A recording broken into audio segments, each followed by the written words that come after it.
तर आहे गाईस, हे बघा, बिर्याणी बनवण्यासाठी आम्ही अगोदर टोमॅटो, कांदा, मिरची, लसण, अद्रकची पेस्ट, तांदूळ, चिकन आणि चिकनचा मसाला घेतलेला आहे. मग गॅसवर पातेलं ठेवलेलं आहे. पातेलं तपून दिल्याच्या नंतर त्याच्यामध्ये तेल टाकलं. तपल्याच्या नंतर मग त्याच्यात खडा मसाला टाकला आणि मग तेजपान, मग त्याच्यामध्ये आलं लसूणची पेस्ट टाकलेली आहे आणि बारीक चिरलेला 2 कांदा त्याच्यामध्ये टाकून घेतलेला आहे. कांदा मस्त असा लालसर होईपर्यंत तो तळून घेतलेला आहे आणि त्याच्यामध्ये नंतर मग त्याच्यामध्ये मिरची आणि कोथिंबीर जी कुटलेली होती ती टाकून घेतली आणि त्याला मस्त असं लालसर होईपर्यंत भाजून घेतलं आणि मग त्याच्यामध्ये बारीक चिरलेले टोमॅटो टाकून घेतले आणि ते पण पूर्ण असं तळून घेतलेला आहे. पूर्ण मसाला एकदम असं तळून घेतला.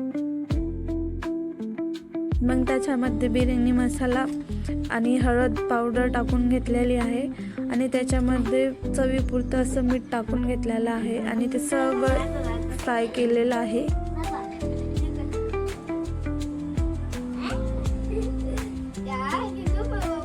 आणि मग त्याच्यामध्ये शिजवलेलं चिकन टाकून ते पूर्ण मसाला एकजीव असं करून घेतलेला आहे.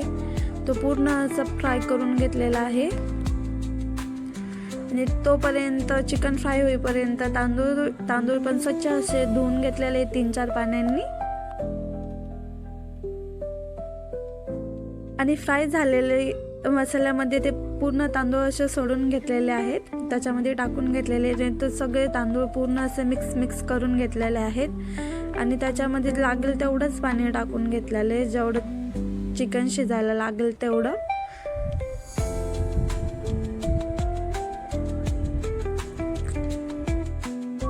त्याला मग एक उकळी फुटू दिली आणि त्याच्यावर मस्त अशी बारीक चिरलेली कोथिंबीर वरतून टाकून घेतलेली आहे आणि त्याला हलवून घेतलेलं आहे आणि मग त्याला झाकून ठेवलेलं आहे. आणि बघू शकता आपली बिर्याणी किती मस्त अशी होऊन तयार झालेली आहे. तर कशी वाटली तुम्हाला माझी बिर्याणीची रेसिपी?